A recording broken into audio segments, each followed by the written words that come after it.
Бүгүнкү күнгө карата облуста абал туруктуу, коронавируска чалдыккан жаңы учур каттала элек. Аймакта өзгөчө кырдаал жарыяланып, тиешелүү кызматтар күчөтүлгөн тартипте иш алып барууда. Бардык күч түзүмдөр, мамлекеттик ишкана мекеменин бардыгы күчөтүлгөн режимде, ошо өзгөчө кырдаалдын режиминде иш алып баратабыз. Жалпысынан областта кечээ күнү 81 пост коюлган. Бүгүнкү күндө оптималдаштырып 50 постко чейин бириктирдик. Эмне үчүн дегенде, кечээ күнү уже билинди кээ бир посттор мындай жөн эле коюлуп калгандыгычы. Бүгүн бир жерлерге топтоп 30 санитардык карантиндик пост Нокат районунда, 10 пост Кара Суу районунда, калган райондордо бирден экиден посттор коюлду. Аталган санитардык карантиндик посттордо өзгөчө кырдаалдар министрлигинин санитардык кызматкерлери жана күч түзүмдөрү калкка түшүндүрүү иштерин жүргүзүүдө. Азык-түлүк жана медициналык каражат ташыган жана жүк ташуучу унаалар блокпосттордон тоскоолдуксуз өтүп жатат. Ал эми жарандар дыкат текшерилүүдө. Ошондой эле жарандарга өзгөчө кырдаал абалы жана карантин эрежелери тууралуу жерлерде түшүндүрүү иштери жүргүзүлүп жатат. Айыл өкмөт башчыларына тапшырма бергенбиз. Азыр айылдагы өзлөрүнүн демилгелери менен активисттерди да ишке салганбыз.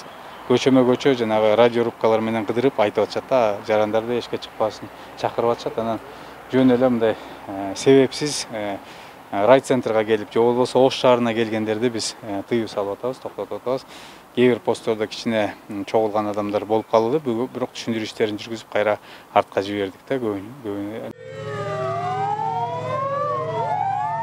Ош шаарында болсо коомдук транспорттор токтотулган, базарларда жабылган. Ошондой эле айрым мекемелер карантинге алынды. Коронавирустун алдын алуу максатында каланын көчөлөрү дезинфекциядан өткөрүлүп жатат.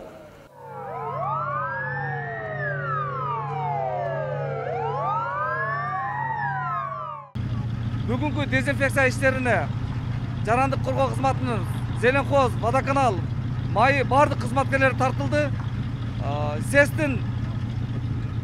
СЭСтин кызматкерлери айткандай, бул 4 тонналык автоунага 20 граммдык гидрохлориттен 16 дана салынды. Норма боюнча. Эске салсак, Нокат районунда 3 жарандын коронавирус жуктуруп алганы аныкталып, алар дарыгердин көзөмөлүнө алынган. Коронавирустун алдын алуу максатында 1826 орындук даярдалган. Азыркы учурда 884 жаран обсерваторияда. Адистер бул улаңдын жайылып кетүүсүн алдын алуу үчүн жарандардан көчөгө чыкпай үйдө олтуруусун суранат. Эрмек Муратбек уулу, Мунарбек Арзыбек уулу, Пирамида Ош.